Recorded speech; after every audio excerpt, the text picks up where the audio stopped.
ಆತ್ಮೀಯ ವೀಕ್ಷಕರಿಗೆ ನಮಸ್ಕಾರ. ನಮ್ಮ ಅಡುಗೆ ನಿಮ್ಮ ರುಚಿಗೆ ಸ್ವಾಗತ.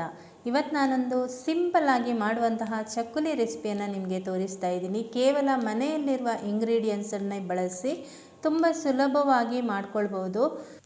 ಕೇವಲ 10 ನಿಮಿಷದಲ್ಲಿ ಇದನ್ನು ಮಾಡ್ಬೋದು. ಬಾಯಲ್ಲಿಟ್ಟರೆ ಕರಗೋಗುತ್ತೆ, ಅಷ್ಟು ಚೆನ್ನಾಗಿದೆ. ಈಗ ಇದನ್ನು ಮಾಡುವ ವಿಧಾನ ಹೇಗೆ ಅಂತ ನೋಡೋಣ. ಆದರೆ ಅದಕ್ಕಿಂತ ಮುಂಚೆ ನೀವೇನು ನಮ್ಮ ಚಾನಲ್ಗೆ ಸಬ್ಸ್ಕ್ರೈಬ್ ಆಗಲಿಲ್ಲ ಅಂದರೆ ದಯವಿಟ್ಟು ಸಬ್ಸ್ಕ್ರೈಬ್ ಮಾಡ್ಕೊಳ್ಳಿ. ಪಕ್ಕದಲ್ಲಿರುವ ನೋಟಿಫಿಕೇಷನ್ ಬೆಲ್ ಕೂಡ ಕ್ಲಿಕ್ ಮಾಡ್ಕೊಳ್ಳಿ. ಮೊದಲಿಗೆ ಒಂದು ಲೋಟ ಅಥವಾ ಕಪ್ ತಗೊಳ್ಳಿ, ಯಾವುದಾದ್ರೂ ಆಗುತ್ತೆ. 1 ಕಪ್ನಷ್ಟು ಇಲ್ಲಿ ಉರಿಗಡಲೆಯನ್ನು ಮಿಕ್ಸಿ ಜಾರಿಗೆ ಹಾಕ್ಕೊಳ್ತಾ ಇದ್ದೀನಿ. ಆಮೇಲೆ ಅದೇ ಕಪ್ನಲ್ಲಿ ತೆಳು ಅವಲಕ್ಕಿಯನ್ನು 1 ಕಪ್ನಷ್ಟು ಹಾಕ್ತಾ ಇದ್ದೀನಿ.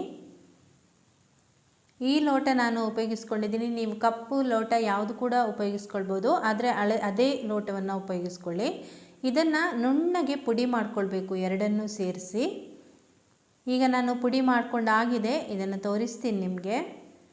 ಈ ರೀತಿ ನಾನು ನುಣ್ಣಗೆ ಪುಡಿ ಮಾಡ್ಕೊಂಡಿದ್ದೀನಿ ನೋಡಿ.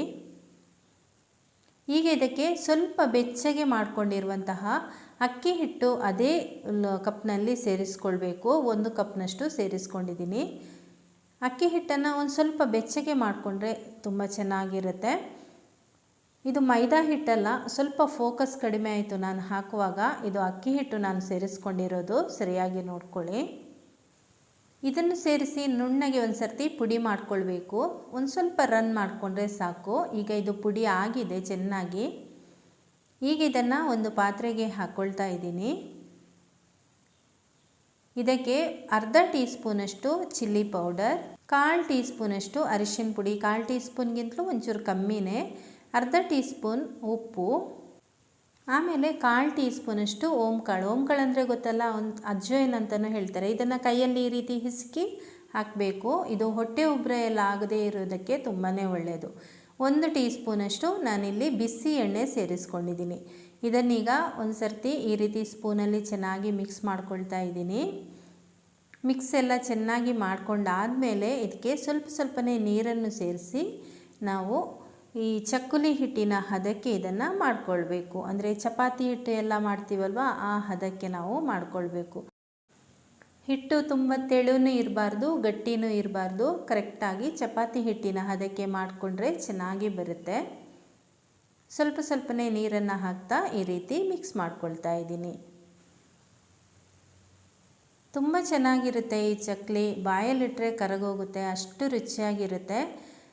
ಅವಲಕ್ಕಿ ಎಲ್ಲ ಹಾಕಿರೋದ್ರಿಂದ ತುಂಬಾ ರುಚಿ ಬರುತ್ತೆ ಇದು.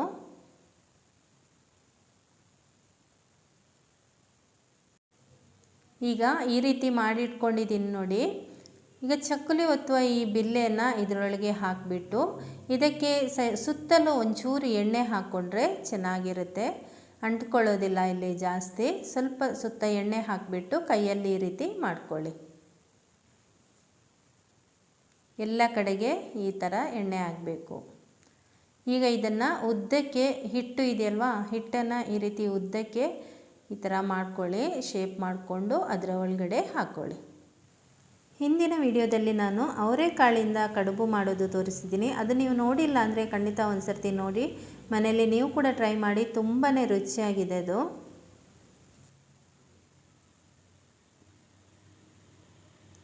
ಈ ರೀತಿ ಚಕ್ಕುಲಿಯನ್ನು ಒಂದು ಹಾಳೆಗೆ ಒಂಚೂರು ಎಣ್ಣೆ ಸವರ್ಕೊಳ್ಳಿ. ಎಣ್ಣೆ ಸವರ್ಕೊಂಡ್ರೆ ಅಂಟೋದಿಲ್ಲ.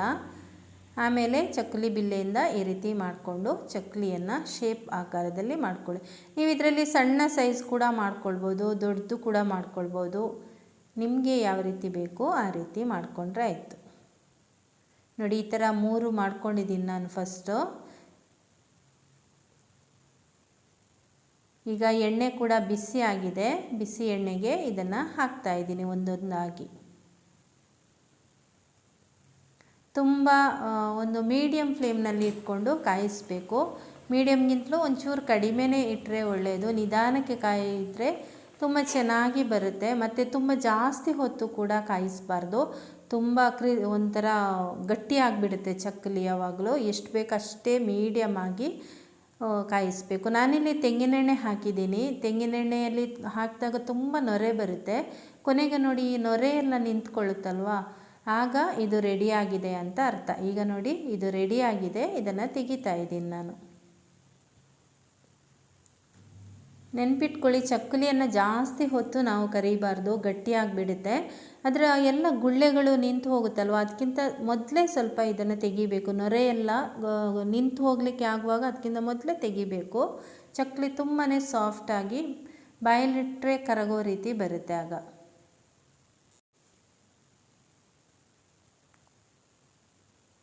ಈಗ ಇನ್ನೊಂದು ಸರ್ತಿ ಹಾಕ್ತಾ ಇದ್ದೀನಿ.